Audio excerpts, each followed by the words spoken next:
wife and I found him lying dead in the yew alley, face downward. What did you do then?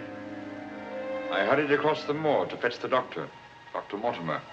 He was at dinner with Miss Stapleton and her brother. Very well, Barrowman. That's all. Yes, sir. Dr. Mortimer, to what do you attribute the death of Sir Charles? Heart failure, sir.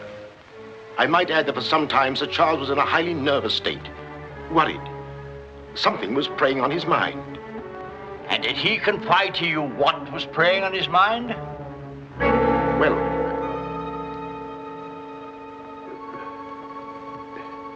no. Well, then what about those footprints, Mortimer? As though Sir Charles had been tiptoeing back towards the house. I examined them myself, and as a man of science, So did I, Mr. Stapleton. More likely Sir Charles was running. Running? Running from what? If you please, gentlemen, one at a time. Why don't you tell the truth, all of you? Tell all you know. Silence, Mr. Franklin. You've already testified you were not there and know nothing whatever of this matter. Nevertheless, I insist he was murdered. Murdered, I tell you. That will do, sir, that will do. There were no marks on the body of any kind, Dr. Mortimer? None. Then, as his physician, what would you say was the cause of Sir Charles's death? Most emphatically a heart failure, sir. Such, then, gentlemen, is the verdict of this coroner's court. Call it what you like. Sir Charles was murdered. There's more than one person in this room knows I speak the truth.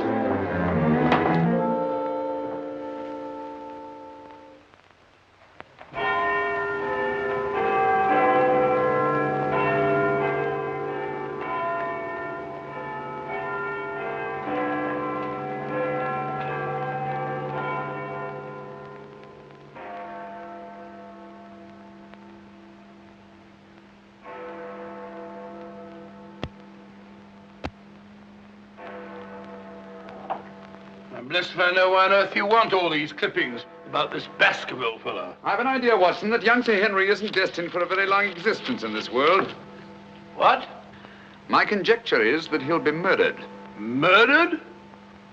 It'll be very interesting to see if my deductions are accurate. Oh, Mr. Holmes, while you were out, a gentleman called to see you and left this. He asked you to give it to me? Oh, no, sir. He just left it by mistake, I imagine. Uh-huh. Dr. Mortimer? He didn't leave his name, sir. No, it's here on the stick, Mrs. Hudson. Oh, is it? I didn't notice. Do you know any Dr. Mortimer, Watson? Huh? What did he want? He didn't say, sir. What do you make of it, Watson? Why should I make anything of it? The fellow came to see you. Ah, but what kind of a fellow? Let me hear you reconstruct him from his walking stick by our usual method of elementary observation. Well, I should say that Dr. Mortimer is a successful man, well esteemed. Good. Excellent. I should say that he does a great deal of his visiting on foot, because the iron ferrule is worn down. Perfectly sound. Let's have a look at this inscription. From his friends of the CCH. CCH. I should say that's the something or other hunt. Really, Watson, you've excelled yourself. Has anything escaped me? Almost everything, my dear fellow. Huh? A present to a doctor, I'd say, is more likely to come from a hospital than a hunt. And when the letters CC are placed before the hospital, the name Charing Cross Hospital rather obviously presents itself. Oh, you may be right. Furthermore, I'd say that Dr. Mortimer had a small practice in the country and was the owner of a dog. How can you tell that? Quite simple. From the teeth marks. Look, you can see for yourself. A rather large dog, I'd say. And unless I'm mistaken, Dr. Mortimer will call on us again in a few moments. Rubbish, Holmes. Rubbish. How the devil can you deduce that? Well, as he left his stick, isn't it reasonable to presume that he'll come back and get it? Dr. Mortimer, sir. Mr. Holmes, Yes. Come in, Dr. Mortimer. I took the liberty of calling upon And you. left your stick. Oh, so I did. Thank you so much. A presentation, I see. Yes, sir, from Charing Cross Hospital. This is my friend, Dr. Watson. Of course. How do you do, sir? Mr. Holmes, you're the one man in all England who can help me. Well, won't you sit down? Thank you. A friend of mine is in grave danger. May I inquire his name? Sir Henry Baskerville, heir to the estate of Baskerville Hall. I'm in mortal fear Sir Henry's life will be snuffed out. Why, what makes you think that? I have information which leads me to believe that for centuries past, every Baskerville who's inherited the estates has met with a violent and sudden death. But as I recall it, Sir Charles died from natural causes, heart failure. Apparently. And that was the verdict of the coroner, in which I, as Sir Charles' physician, concurred. But there was one point which I kept back from the police, from everybody. Yes? About 50 yards from where Sir Charles fell dead were footprints. A man's or a woman's? Mr. Holmes, they were the footprints of a gigantic hound. A hound? Well, why didn't you report it? Not a soul would have believed it. During the night it rained, and in the morning the marks were completely obliterated, but I saw them as clearly as I see you. And then, a few days ago, as one of the executors of the estate, I found this old document. Legend of the Hound of the Baskervilles. Let me read it to you, Mr. Holmes. It's quite short. I won't bore you, I promise. Yes, please, go on. In the time of the Great Rebellion, about 1650, Baskerville Manor was held by Hugo of that name, a profane and godless man. One Michaelmas, this Hugo stole down upon a neighboring farm and carried off the daughter of the house. He locked her in an upper chamber, and while Hugo and his friends were carousing, as was their nightly custom,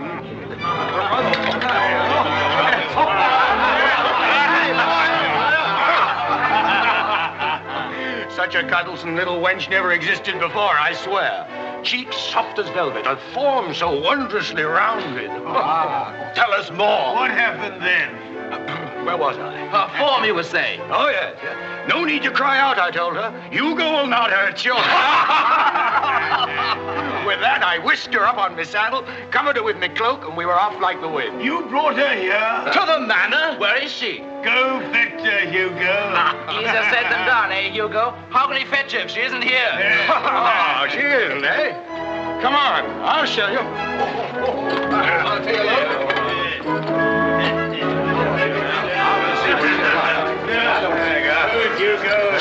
She's really in here? May we come in, my sweet? These drunken sots would give Hugo the... There is no girl. Gone! Gone! Out of my way! What ails him? Hugo, what did it, Tim! Get in! Yes, sir, Hugo. What's wrong, sir? She's gone, the wench! Well, don't stand there gaping. Go bring my mare. What's wrong? I've never seen him in such a rage. Where's he gone? Let's follow him. Let's go, Roderick. Farewell. Come on, Matthew. Hold the stirrup, you blockhead. I'll give my soul to the devil for that wench. Did you hear how he pledged his soul to the devil for that wench? Well, may he find her and wed her, then the devil will have his soul.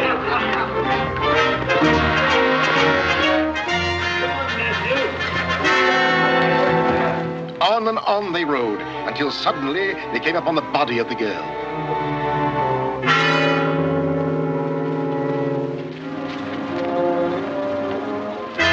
Dead. Then, from just over a rise, they heard sounds so hideous that the blood froze in their veins. And looking up, they beheld...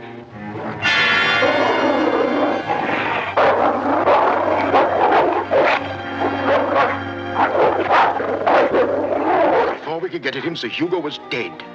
His body literally torn to shreds. Such is the history of the Hound that has cursed the Baskerville family ever since, many having been unhappy in their deaths that have been sudden, violent, and mysterious. Well, Mr. Holmes? Interesting. Very interesting. What do you think? I don't know. But Sir Henry's arriving from Canada tomorrow. Please understand my dilemma, my responsibility. I was Sir Charles' best friend. My duty is to protect that boy. If I should take him down there to Baskerville Hall and anything happened to him... What I'd suggest, Dr. Mortimer, is that when Sir Henry arrives, you bring him here. Oh, thank you, Mr. Holmes. You don't know what a load you've taken off my mind. Good night, Dr. Watson. Good night, sir. You've left your stick again. Oh, thank you. By the by, Dr. Mortimer, you have a dog. I have no dog. Then how do you account for these marks? Evidently the teeth marks of a dog. I used to have a dog, a small spaniel, but it died. Good night. Good night.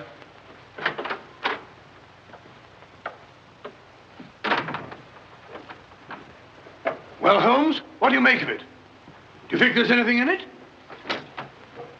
Good heavens, you're not going to start scratching on that infernal thing, are you? Dear old Watson.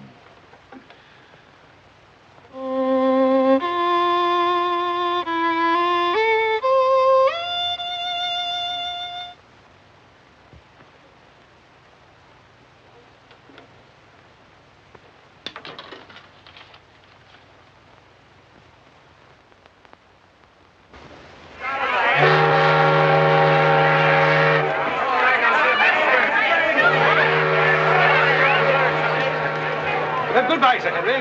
If you ever go back to Canada, be sure you sail with us. Thanks. You've all been wonderful. The very best of luck, sir. And the same to you. This Goodbye. way, Sir Henry. Here you are, Sonny. Thank you, sir. And you? Thank you, Sir Henry. And you? Thank you, sir. Thank you. sir.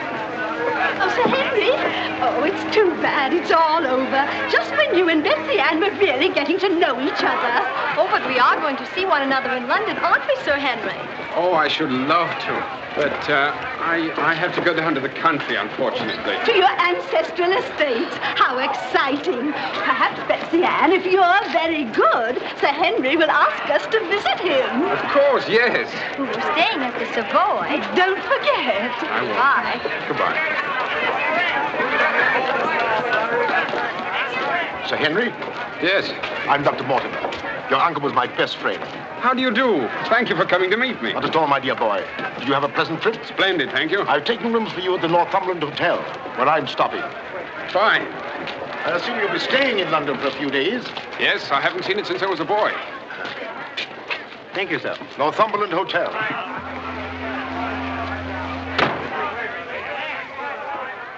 Sir Charles's death was a great personal loss to me. I was more than his doctor. What's this?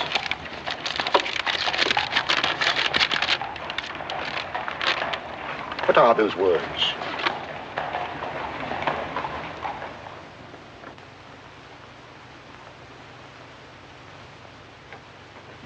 Do you mind, Sir Henry? No, not at all. What do you make of it, Mr. Holmes? Why do you think that last word is printed in ink? Oh, that's simple enough. The words have been snipped from the London Times. That's evident from the typography. But the word moor is an unusual word. Your correspondent evidently couldn't find it in the newspaper. You'll admit, Dr. Mortimer, there's nothing supernatural about this. Supernatural? Tell me, Sir Henry, has anything else unusual happened to you today since your arrival in London? I can't think of anything. Unless you'd say that losing one of your boots is unusual. You lost one of your boots. Yes, and brand new ones, too. Never had them on. I put them outside the door to be cleaned, and when I went to fetch them, there was only one there. Brand new boots, and you put them out to be cleaned? They were tan ones, Dr. Watson. It prevents them from scratching to have them polished first. Now, will you please tell me what this is all about? Dr. Mortimer bringing me here to see you. This letter. It's about you, Sir Henry. Your inheritance in Baskerville Hall. And Dr. Mortimer thinks that it might not be safe for you to go down there. Safe? On account of a hound. A wild, supernatural monster that has cursed you Baskervilles for the last 200 or 300 years. Oh, that sounds grand. A family ghost, eh? Why didn't you tell me about this before, Dr. Mortimer? Well, Mr. Holmes suggested... He's going to tell you about it now, Sir Henry. Take him back to the hotel, Dr. Mortimer. Show him that old document. Tell him everything, the whole business. I'll join you a little later. Come on, we'll stroll back. You can tell me on the way. This is not something to joke about, Sir Henry. Believe me. See you presently. Good night. What's up? Shh. Come on, Watson. What's up now? Where are we going? You'll see soon enough. We've not a moment to lose.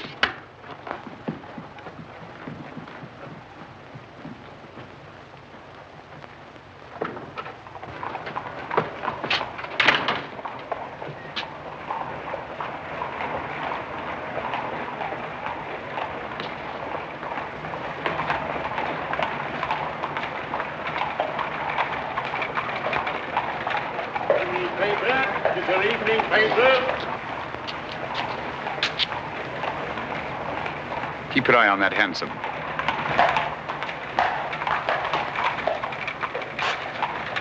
This letter dates back to about 1650. Evening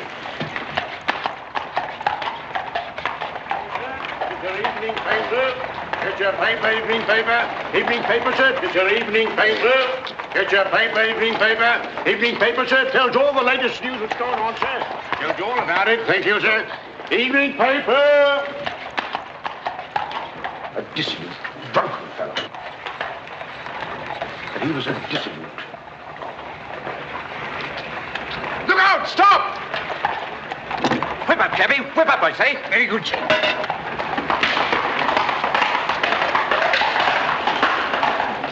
Who was it? I don't know, but it's just as I expected. Hadn't we better hurry on and warn them? No. They're not in any danger now. Here's the number of that hansom. Find out from Scotland Yard who the cabby is, and if you can, fetch him along to the hotel. I'll do my best.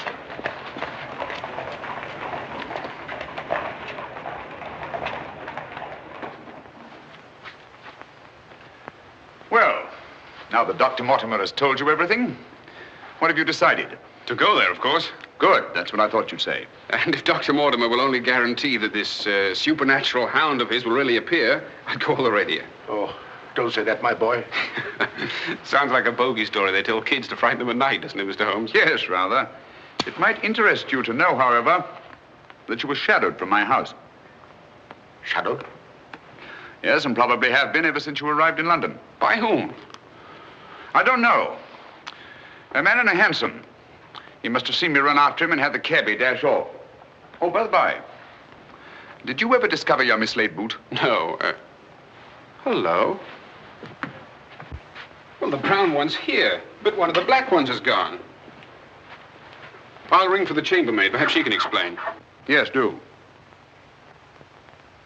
Now, why should anyone want to take an odd boot and then exchange a brand new one for an old one? Can you explain it, Mr. Holmes? No, I can't. Come in. Did you ring, sir? Yes, about that boot of mine. Oh, I haven't found it yet, sir. I've made inquiries all over the hotel. Well, it's back, the brown one, but now one of my black ones is gone. Oh, sir, that is odd. Who else except yourself has access to this apartment? Only the housekeeper, sir, and she wouldn't do a thing like that. No, of course not. I'm terribly sorry, sir. I'll do my best to find your boot. All right, thanks. Oh. Good evening, gentlemen. Good evening, Dr. Watson. I've got him. Come on in, Clayton. Come this way. This is John Clayton, number 2704. How do you do? How do you do, Clayton? Won't you sit down? Won't keep you long. It's good of you to come. Thank you, sir. Now, Clayton, I wish you'd tell us who your fare was that watched a certain house on Baker Street this evening and later followed these two gentlemen. Well, I'm glad to you know as much as I do, sir. Well, not quite as much, I hope. The gent said as how he was a detective, sir. Oh, he did? Yes, sir. How would you describe this gentleman, Clayton? Well, it's, I suppose about 35 years of age, sir. Dressed like a toff. And a small black beard, sir. And the color of his eyes? I can't say, sir. I see. When did he tell you that he was a detective? At the station, sir. When he gave me the 2 guineas, what he'd promised me. Did he tell you his name? Yes, sir. What did he say it was? Sherlock Holmes, sir. What? Well, that's the name what he gave me, sir. Sherlock Holmes. Well, whoever it is at least has a sense of humor. Here, Clayton. Here's something for your trouble. Thank you, sir. Thank you kindly, sir. Is there anything else I can tell you, sir? Nothing at all, I think. All right, sir. Good day, sir. Good day. Good day, gentlemen.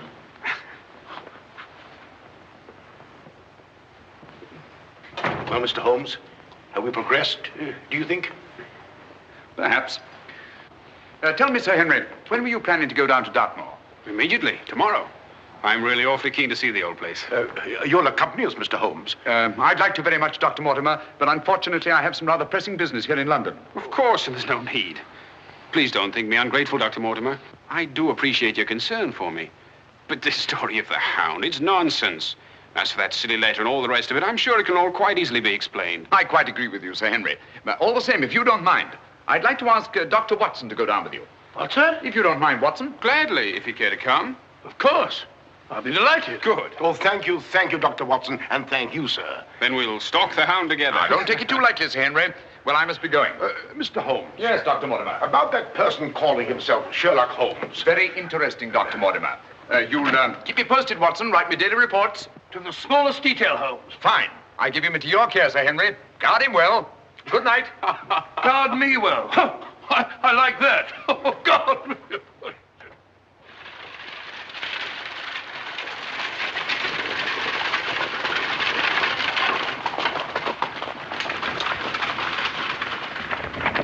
Here we are, Sir Henry, on famous Dartmoor. And what a history it has. You see those rocks over there? Actually, they're stone houses built by a Neolithic man 50, 100,000 years ago. You don't suppose the Baskervilles go back that far? And over there, beyond that hill, those dark spots, that's the great Grimpen Mire, as treacherous a morass as exists anywhere. Thousands of lives have been sucked down into its bottomless depths. Cheerful little spot. Fascinating. Oh, it is, Sir Henry. And mysterious. No wonder the people about here have such odd beliefs. Some will tell you that nothing ever really dies up on the moor. And after a time, one gets to believe it. Really? Do you believe that? Of course not. If I believed all the legends about this place, I wouldn't live here. I wouldn't have the courage. And now, if you look, Baskerville Hall, the home of your ancestors, Sir Henry.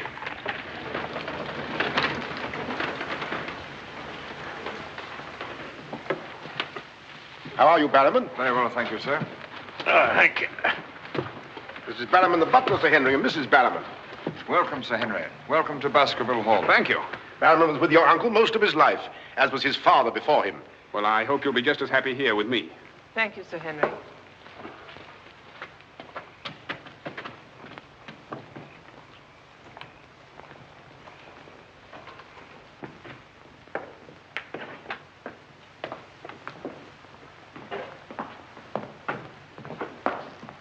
Baskerville Hall.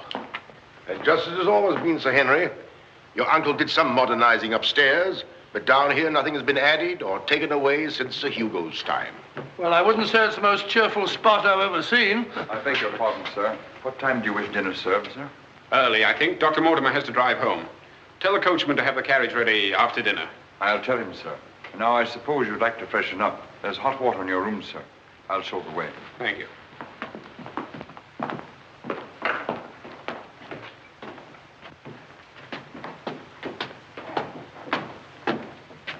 Be careful, sir. These steps are a bit in need of repair.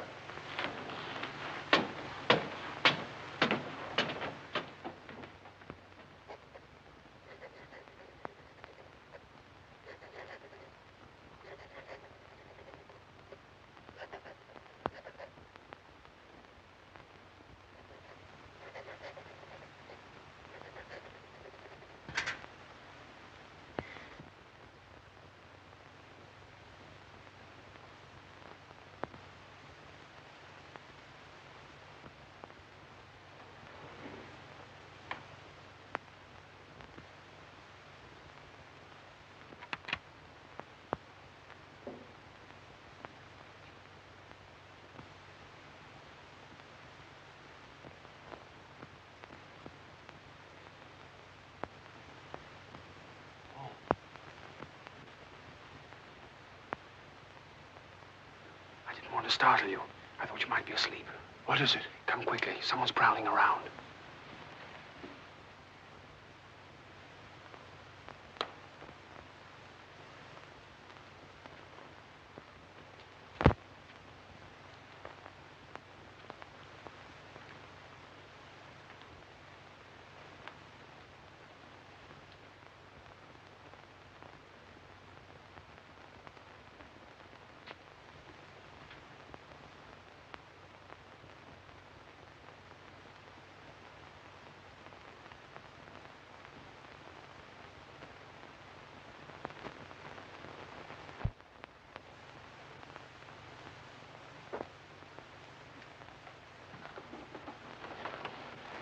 What are you doing, Barrowman?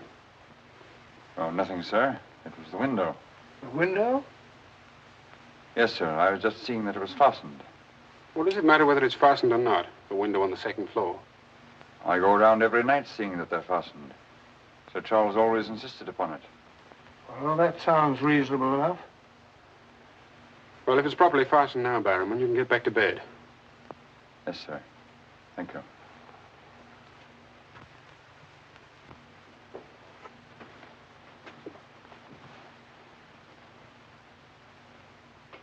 Do you see anything? Nothing. Nothing except a pinpointed light a long way off, over there by the crags. Well, keep your eye on that point of light. And tell me what happens.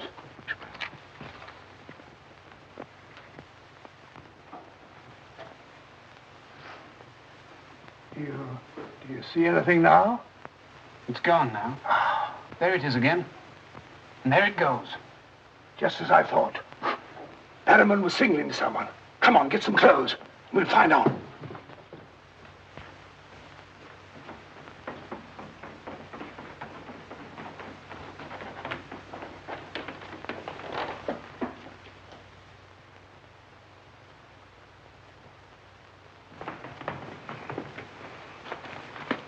It's still there. Yes. Try not to lose sight of it.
Crouch down here.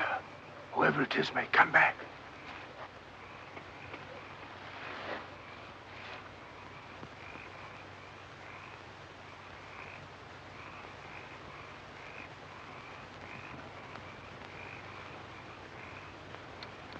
What about getting a little further away from that light? Up there. Good idea.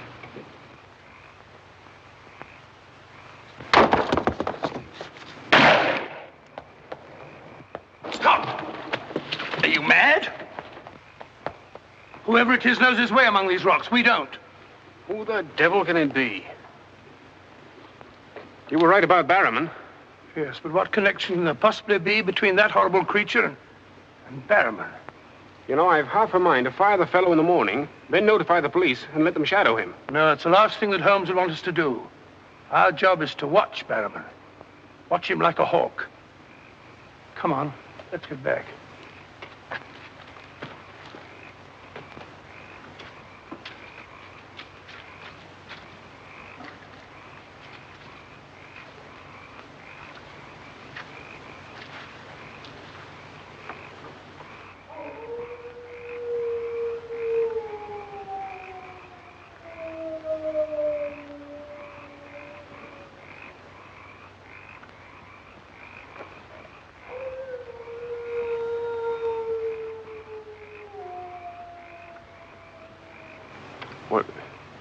What do you think it is? What did it sound like to you? Well, if we were back in London, this would seem ridiculous. Let's get on.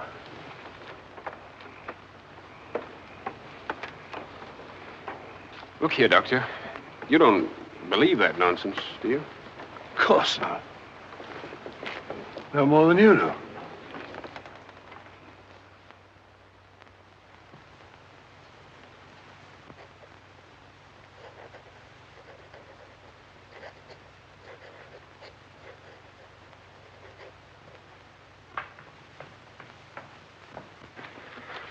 Morning. Morning, Sir Henry. So that's our famous moor, eh? Yes, sir.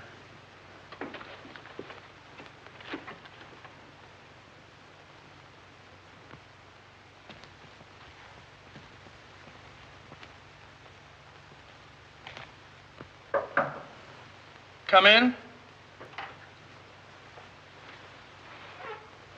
Oh, where's Sir Henry? He went out, sir. Where? Across the moor. Didn't I tell you to let me know immediately if Sir Henry ever ventured out there alone? I know, but I only just found out from my wife.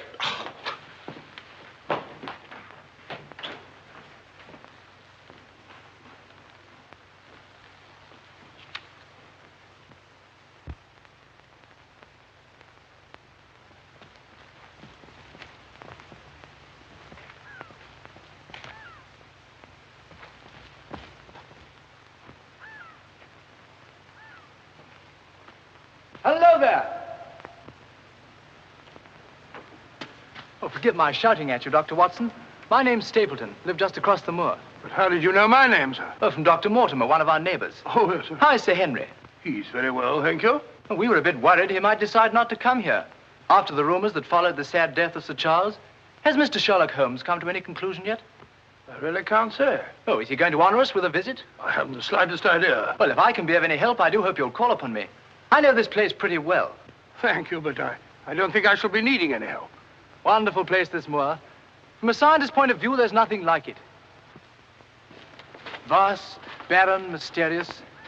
You see those bright green spots over there? Seems a little more fertile than the rest. Fertile? That's the great Grimpen Mire. One false step means death. Only yesterday, one of the moor ponies wandered into it. Turned me sick with horror to see it struggling. And the sound of its screams...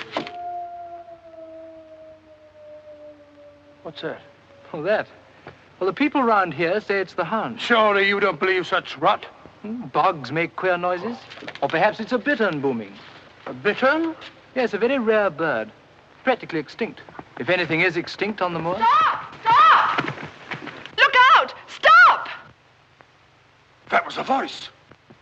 A woman's voice. Thank heavens you heard me. Another few yards, you'd have been into that mire. Looks innocent, doesn't it? But only yesterday, a little moor pony got into it, and that was the end of it. Well, thank you for shouting at me. You're Sir Henry? Yes. Oh, I suppose I should say welcome, Sir Henry, but I'm afraid it wouldn't be sincere. Oh, that's understandable. The stranger coming here and taking the place of someone you were fond of. Oh, it's not that. No? Tell me, what is it? Sounds silly, I know, but Oh, it's not that ridiculous Hound legend. I never used to believe those things till I came to live down here. But you do now. You're rich. You can go anywhere you want to. There are so many other places to live in the world. Interesting places. Just now, I find this place very interesting. Why, hello, Beryl. Hello. Oh, Dr. Watson, my stepsister, Miss Stapleton. How do you do? How do you do? Hello, Doctor. And this, I'm sure, must be... Oh, Sir Henry, my brother. How are you? I was just telling Dr. Watson how delighted we are you decided to come here. I'm here and to stay. Oh, that's splendid. You know, it's been quite dull down here since the hall's been closed. It's wide open now, especially to friends of my uncle. You must both come and dine with me. You must come to us first. Yes, what about tomorrow night? You and Dr. Watson. We'll invite the neighbors over to meet you. Of course, you already know Dr. Mortimer. The only other one's old Mr. Franklin. Who's he? Oh, wait till you meet him, Sir Henry. He'll bring suit against you, I warn you. What on earth for? You'll find something. Suing people is a passion with him. I'll look forward to meeting him. All right, tomorrow night, then. Thank you.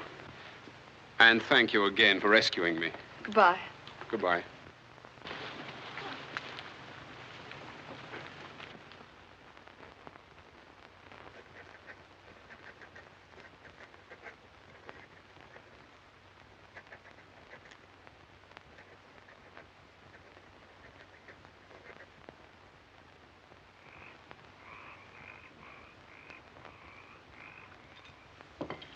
And were it not a personal insult to Sir Henry, I would never have come here this evening. Oh, but why, Mr. Franklin? As a stickler for convention, I'm not in the habit of breaking bread with my host on the eve of prosecuting him.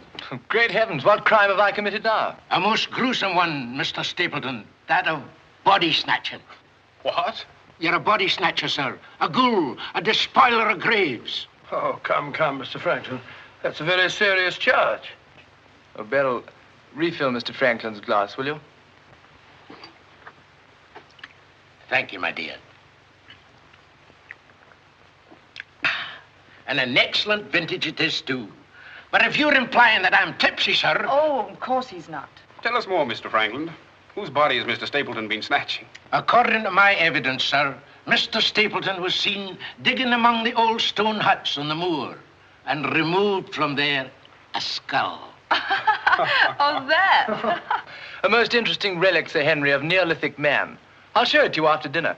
50,000 years old if it's a day. Nonetheless, sir, you removed it from the grave without the consent of the next of kin. And according to British law, that constitutes body snatching. Deny that if you can. But what good will it do you to prosecute Mr. Stapleton? None, sir. I have no interest in the matter. I act entirely from a sense of public duty. If you care to drop by my house someday and take a tipple of wine with me, I'll be glad to tell you a thing or two about everybody here. About him prowling the Grimpen Mire at nights and why he takes her with him. Oh, there's no secret about us. As you know, I dabble a bit in the occult. Mrs. Mortimer has very strong mediumistic qualities. She finds the old caves on the moor particularly conducive to psychic phenomena. Very interesting. Have you ever tried to communicate with my uncle since his death? Oh, yes, on several occasions, but with no success. But if my wife would consent to a seance tonight, while you, Sir Henry, are present, we might... No, James, not tonight. Please. Perhaps some other time. Shall we have coffee in the drawing room?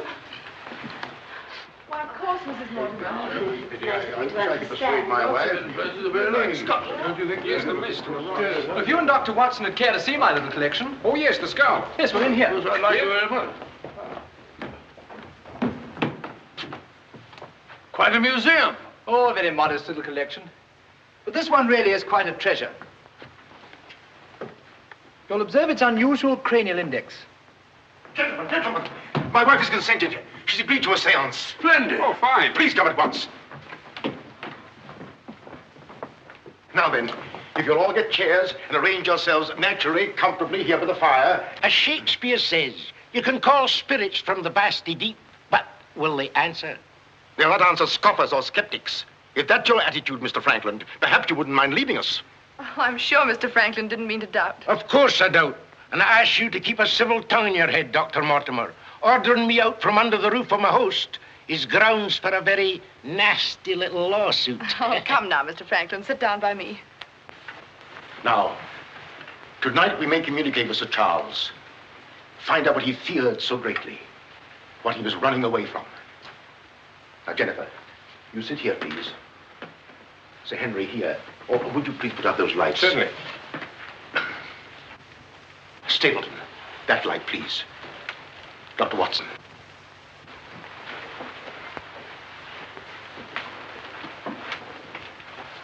Now, if you all keep quiet and sit quite naturally. Sir Henry, your hand, please.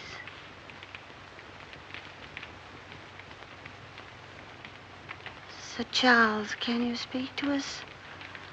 Let us know if you're present. There are things that only you can explain. Speak to us, Sir Charles, if you're here. There are things that only you can tell us.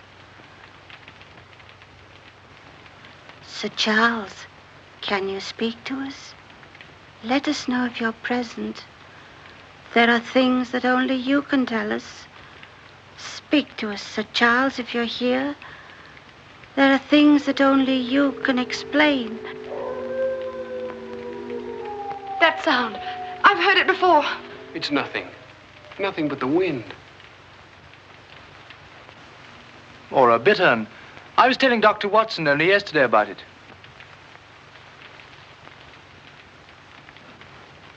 Sir Charles?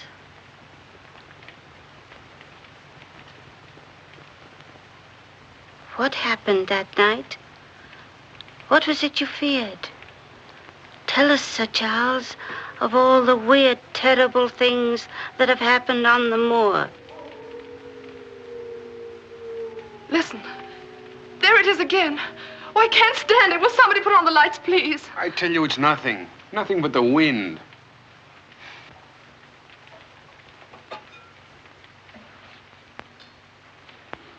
Mr. Franklin, what did you think it was?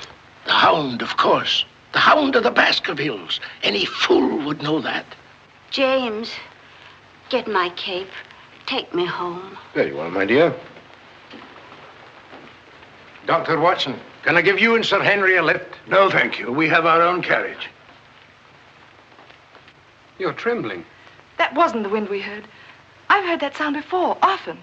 That's what I tried to tell you yesterday on the moor. That's why I wish you hadn't come here. But sounds can't hurt you. It doesn't matter what they are or where they come from. You don't know. Oh, you've got to get all that nonsense out of your head, Beryl. I wish I could. You're going to. I'm going to make it my business to see that you do. You've been alone too much. There's nothing to do down here. That's the trouble. I'm going to change all that, if you let me. We'll go fishing together, riding. You like riding? Yes, I do. Good. We'll start tomorrow, shall we? Yes, thanks. Fine. I'll ride over for you in the morning. Are you coming, Sir Henry? Right, Doctor. Good night. Good night.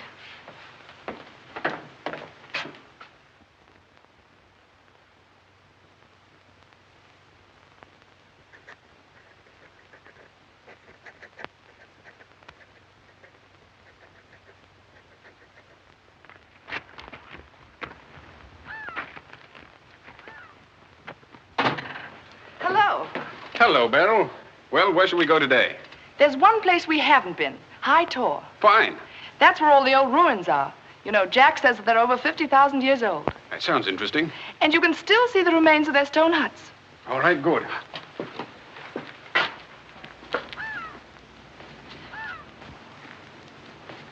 Those flattish stones over there, they're graves. Oh, and those huge ones, monoliths, are the remains of their temples. Doesn't anybody know who they were or what they looked like? Jack has some theory about them. But anyway, they must have been very primitive, living on roots and dressing in skins. But still laughing and dreaming, just as we do. I wonder how many times some young savage brought his bride into this very hut. Said, take your hat off, darling, this is home. You know, this is probably where she cooked his first meal for him. What a yell he must have let out when she burnt it up. And now they're quite forgotten. Just as we will be, too, one day. Do you suppose when a man met a girl that he liked, he had to wait a respectably long time before he dared tell her? Or things like that, sudden, natural? I'd like to think that things were like that. Beryl, that's the way they are with me. Oh. Oh, but we've only known each other such a little while. There, you see, convention, custom. We can't even be ourselves when we want to be. Why is that? You know, I used to come down here quite often and explore these old caves when Jack and I first came to live here. I didn't have the fear of the moor then. And you've none now. That's all gone. Oh, when I'm with you, it's gone. I seem to forget it, laughing and talking. But when I'm alone, it all comes back to me. And at night, I still wake up trembling, as if in my sleep I could hear those awful noises. Then it gets bad as ever, and I think of you, and I wish you weren't here. Oh, don't say that. Well, I wish you were in London or in Canada. But even if I wanted to go back to London or Canada, I couldn't. Why not? You know why. You must know why. I can't go anywhere now, unless you come with me.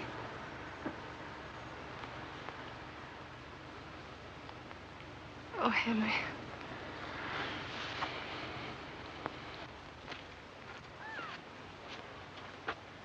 Oh. Would you mind pausing for a minute? I'm afraid I've lost my way. Oh, hello, Doctor. Sir Henry and I were just... We were getting engaged. Engaged? Splendid. May I congratulate you both? Thank you. Thank you.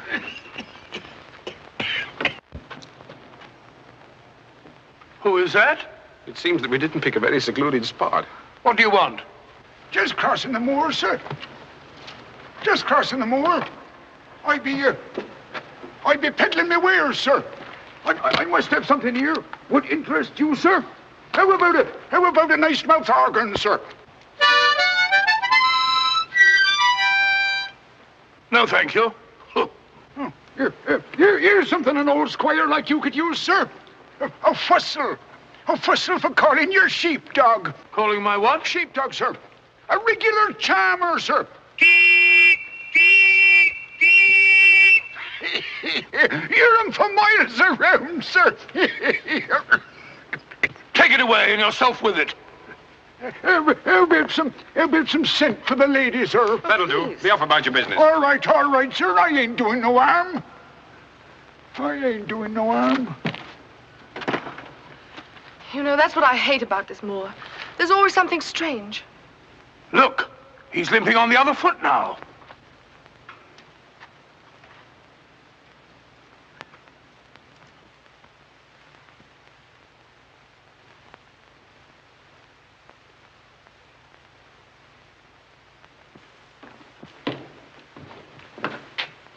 Batterman? Yes, sir. Who delivered this note?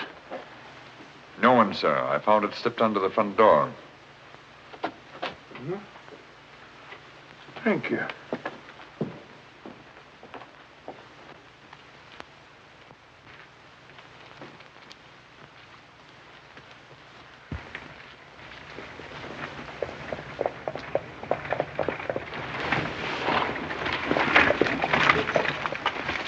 Batterman, is Sir Henry at home?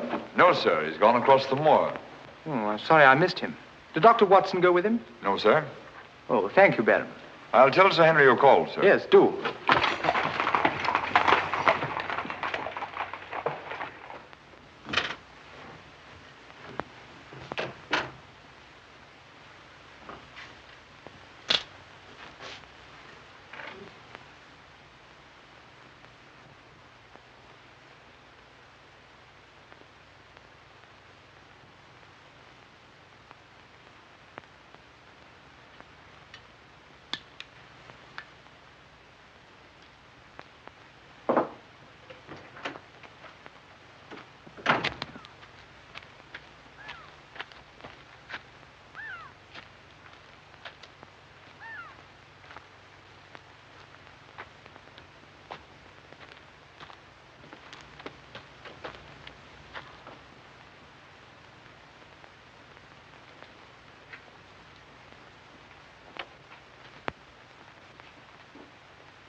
Was it you who sent me that communication? I did, sir. Out with it. Whatever it is you want me to hear. I only want you to hear this zither, sir. Zither? He don't come no finer, sir. What blasted impertinence. Getting me out here to say... Look here, my man. You're up to something. I only ask you to try him, sir. Be careful. This thing's loaded. Who are you? Well, I might ask the same of you, sir. Prowling around the moor, spying out on everybody. That's my business. To spy. Oh, what is it? Yes, and if you want to know who I am, I'll tell you. Who are ye? I'm Sherlock Holmes. Sherlock Holmes, the detective? Yes, and now perhaps you realize why I can't be hoodwinked. Oh, sir, that changes everything. Now, who are you? Quick! Well, in that case, sir, my name must be Watson. Holmes! How are you, my my dear fellow. A fine detective you are, calling yourself Sherlock Holmes. So you've been down here on the moor all the time? That's a fine way to treat me, I must say. Send me down here. Let me think that you were in London, working on that blackmail case. Let me sit up half the night, writing those blasted reports. Theory reports, my dear Watson, and very valuable they were, too. I made arrangements to have them forwarded on to me. A shabby trick, which I'll not forget. Ah, but a very necessary trick. If I'd come down here with you and Sir Henry, every movement of mine would have been watched. While in this way, only you and Sir Henry have been watched, and I've been free to work. That's all very well, but making a fool of me... Sit down, Watson. Do sit down. Perhaps a little supper will help you to get over your huff. Huff? I'm in no huff. Here, try some of these sardines. It's a pity I didn't know you were coming. I'd have provided a brace of pheasant. It's a pity you didn't think of bringing down that infernal violin of yours to regale me with some of your enchanting music. I did, my dear Watson. Anything to oblige.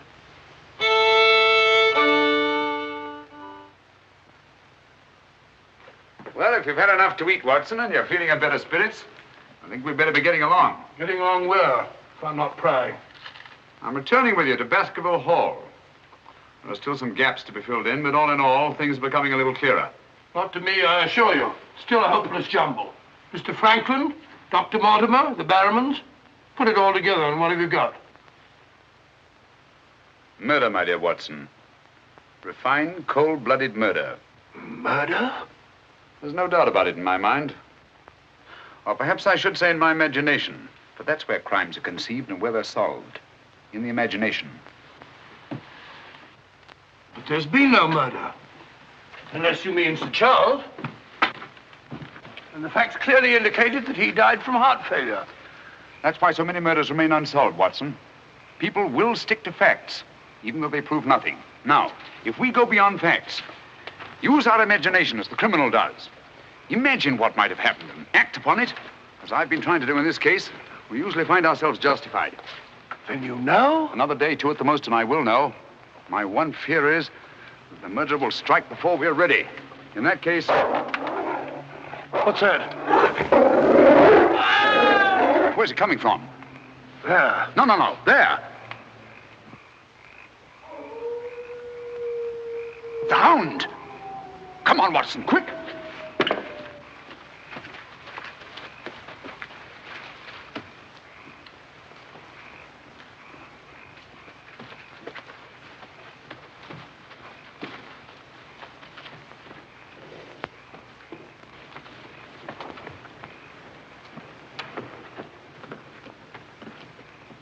Look!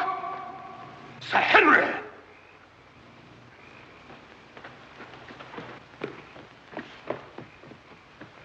Must have run along that ridge and fallen over the cliff.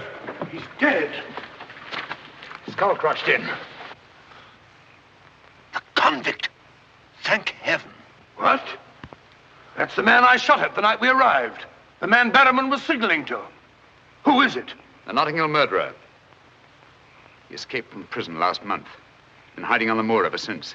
The Notting Hill murderer? Do you mean that he is responsible for all this? That remains to be seen. But he's wearing Sir Henry's clothes. Yes, that accounts for it. Accounts for what? For the Hound. These clothes were the cause of that poor devil's death. Do you mean that the Hound was after Sir Henry? Yes, and mistook the convict for him because of the scent of the clothes. Do you remember that missing boot, Watson? Why do you suppose the brown one, the one that had never been worn, was so mysteriously replaced and the black one taken? Why? Because a boot that had never been worn wouldn't have had the scent of the owner, and the black one had. But how does this convict come to be wearing Sir Henry's clothes? Oh, well, that's simple enough. Why, Dr. Watson. Somebody hurt? Who's this? The convict who escaped from Princeton. Oh, how terrible. I heard a cry. That's what brought me over here. What's your theory about it, Mr. Holmes?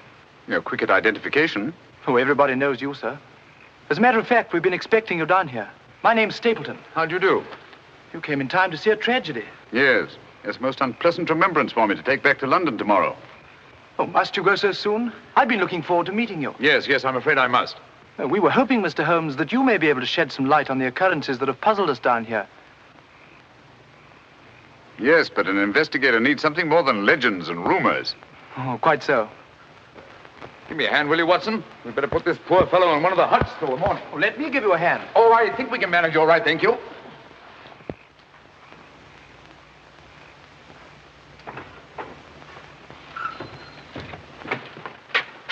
Where's Sir Henry Barrowman? In the library, sir.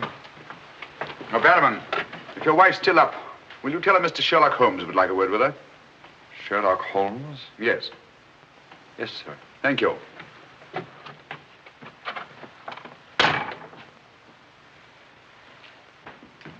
Sir Henry. Holmes! I'm glad to see you so well, Sir Henry. Why didn't you tell me Mr. Holmes was coming? Well, I was he didn't know. We ran across each other in the village. I am glad to see you. What is it, Barrowman? Oh, I asked to see Mrs. Barrowman, if you don't mind, Sir Henry. Of course not. Come in, Mrs. Barrowman. I think you'd better sit down. Thank you, sir. I prefer to stand. I'm afraid I've some rather bad news for you. What is it?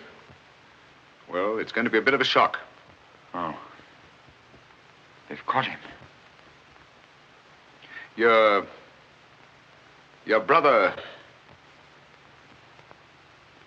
They'll hang him for sure. No, Mrs. Barrowman. He's beyond the law now. He's in more merciful hands.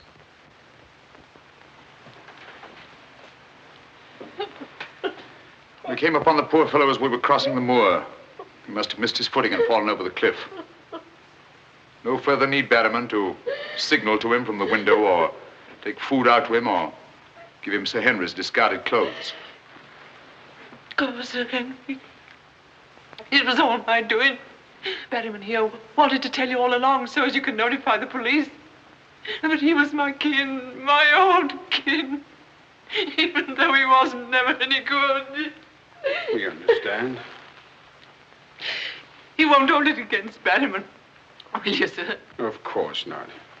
Now take her along and see that she's all right. Thank you, sir. Thank you, Sir Henry.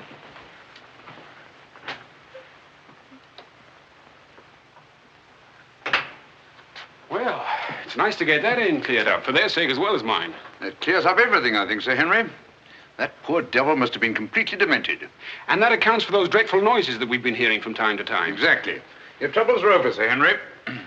I really am most grateful, Mr. Holmes. Oh, not at all. I've done little enough. But you can sleep peacefully in your bed now and commence to lead the life of a happy country squire. Well, not for a little bit, I'm afraid. I'm off to Canada again. Canada?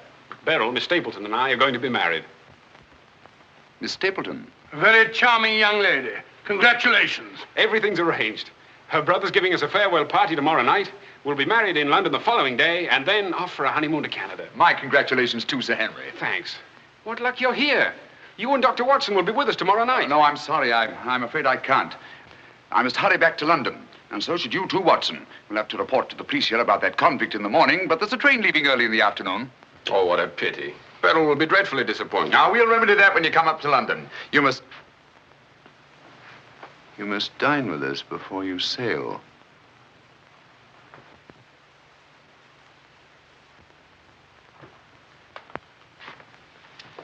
Well, there's the old boy himself, Sir Hugo. Hugo, the beast of the Baskervilles. Not a bad bit of brushwork by Ransom, one of the minor painters. Oh, I don't imagine it's very valuable. I can't quite agree with you, Sir Henry. One day it might prove to be of the greatest value. Well, we must be going.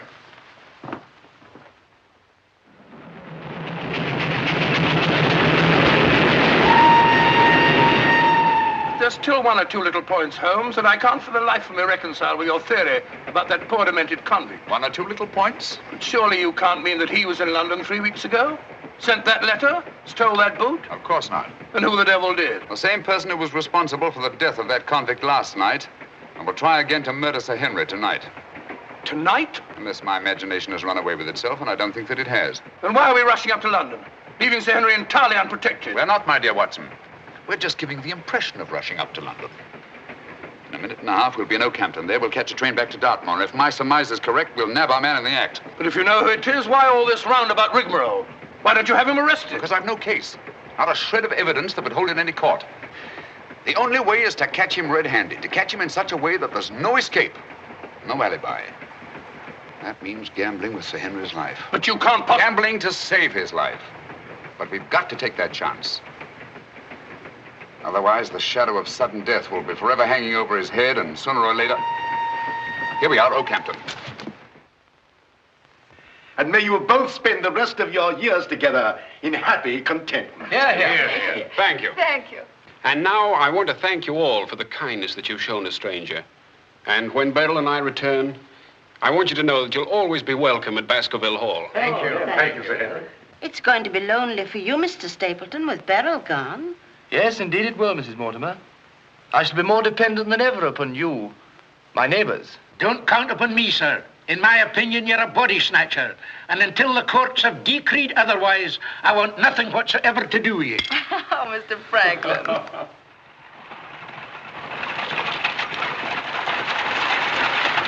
I say, driver, can't we go a little faster? I'm doing the best I can, sir.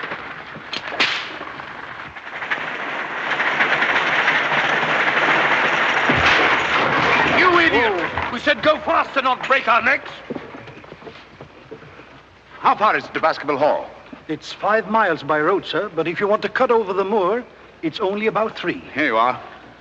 Come on, Watson, quick. Thank you, sir. It's been a wonderful evening, Stapleton. Well, glad you could be with us, Mortimer. Thank you. Take this brooch, my dear, and wear it on your wedding dress. It belonged to my great-grandmother. Something old, something new. You know. Oh, that's so sweet of you, Mrs. Mortimer. Thank you so much.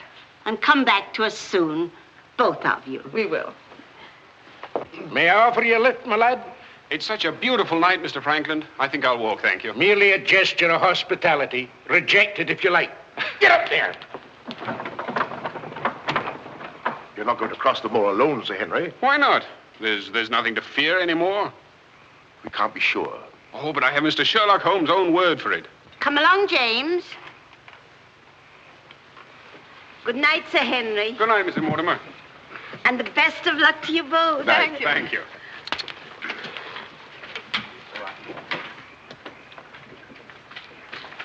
Good night. Good night. I wish you'd let Mr. Franklin drive you home. I wanted to stay and say good night to you. This is our last good night. From tomorrow on, there won't be any more. Ever. Tomorrow we'll be away from this place. I wish it were now.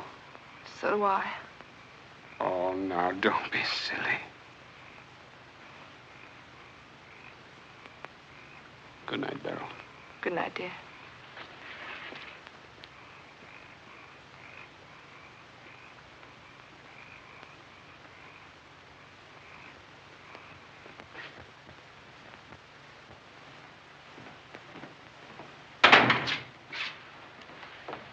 Well, was it a nice party? Wonderful. Everything, and most of all you. Jack, I haven't said very much about going away, but you know how I feel. Yes, of course. It had to be. Well, you won't be too dreadfully lonely, will you? Well, I shall have my work and... Henry and I'll be back before you even know it. Yes, of course you will. Well, you better go to bed now. You've got a big day ahead of you tomorrow. Good night, Jack. Good night, dear.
Over there. We'll head him off.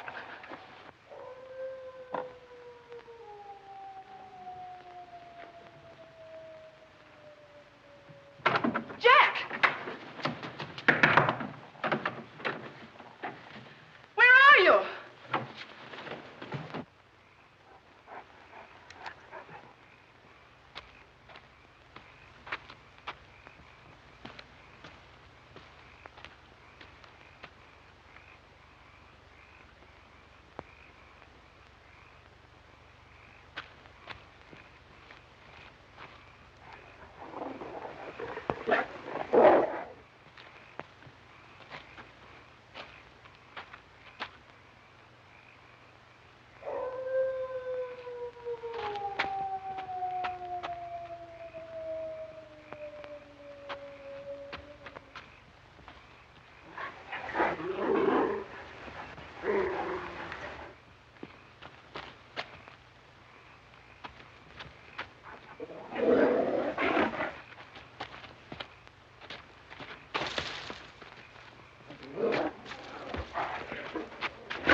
Coming to.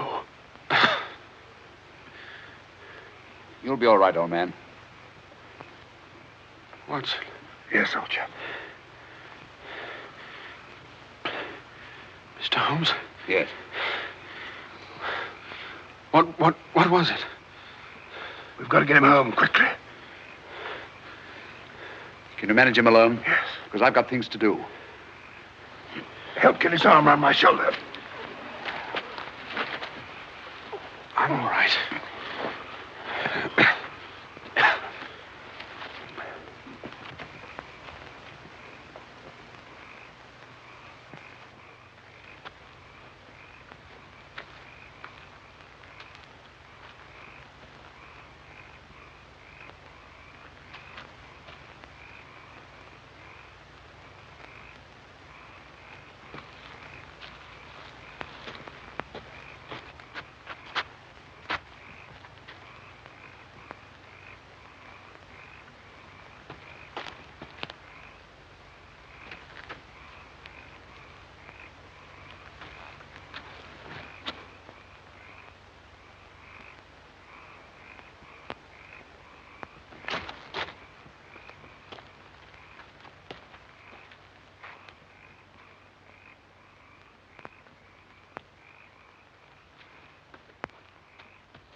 Pretty painful, I know. But it won't take much longer.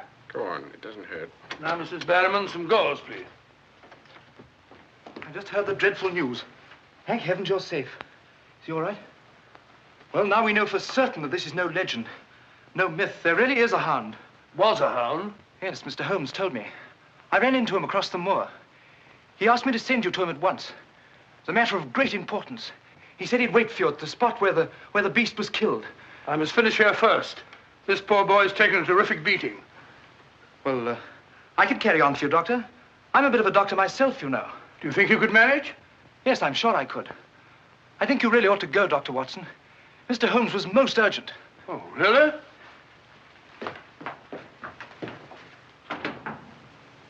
I shall need some hot water, Mrs. Barrowman. Oh, I want it boiling, please. Yes, sir.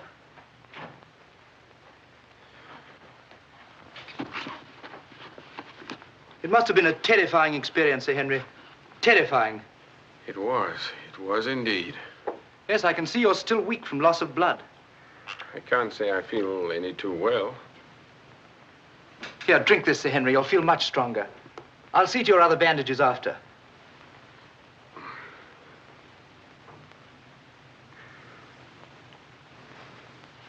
Oh, it may taste a little bitter, but don't mind that. Sir Henry!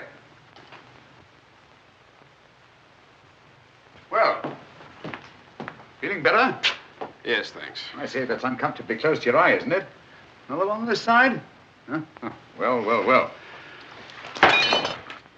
Oh, I'm terribly sorry. That was clumsy of me. It was only a bit of a tonic. Sir Henry's lost considerable blood. Yes? Henry! Henry! I'm all right, darling. Oh, no, you're not. We heard those dreadful noises on the way home. It's a mercy he's alive. I owe you an apology, Sir Henry, for jeopardizing your life. Jeopardizing? But you saved my life. But there was no possible way for me to foretell the fog. And I must apologize, too, for deceiving you last night. When I told you that your troubles were over, I knew that they weren't. But if I hadn't cleared out, the crisis which came tonight would have been indefinitely postponed, with the shadow of death hanging over you. And over you, too, Miss Stapleton. You knew this was going to happen? How could you know?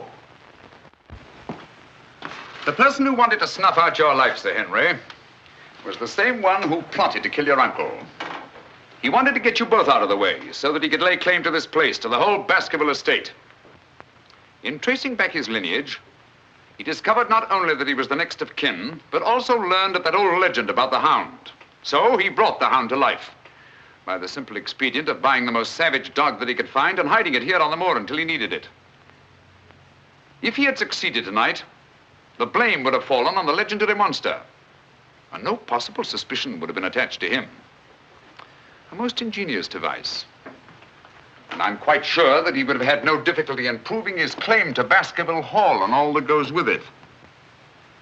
The most amazing instance of a throwback that I've ever seen.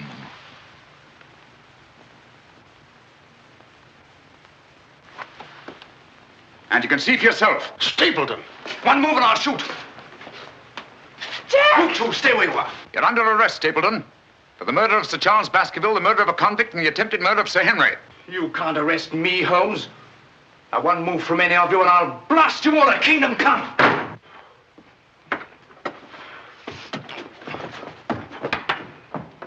So sorry, old boy. What's the matter, old man? What's the matter? That's our man. Stapleton, the murderer? He won't get very far. I've posted constables on both the roads, and the only other way is across the Grimpen Mire.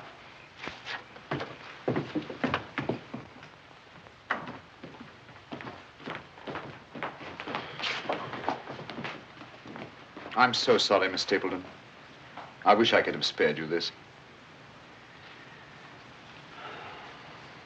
Well, that officially closes the case, Sir Henry. And a very interesting case for your annals, Watson. An ordinary dog, an ingenious criminal. And a more ingenious detective. I owe you a tremendous debt of gratitude. Oh, we all do, Sir Henry. Mr. Holmes, we've admired you in the past, as does every Englishman. Your record as our greatest detective is known throughout the world. But this, seeing how you work, knowing that there is in England such a man as you, gives us all a sense of safety and security. God bless you, Mr. Holmes. Thank you, Dr. Mortimer. Thank you. And now, if you don't mind, I've had rather a strenuous day. I think I'll turn in. Of course. Good night.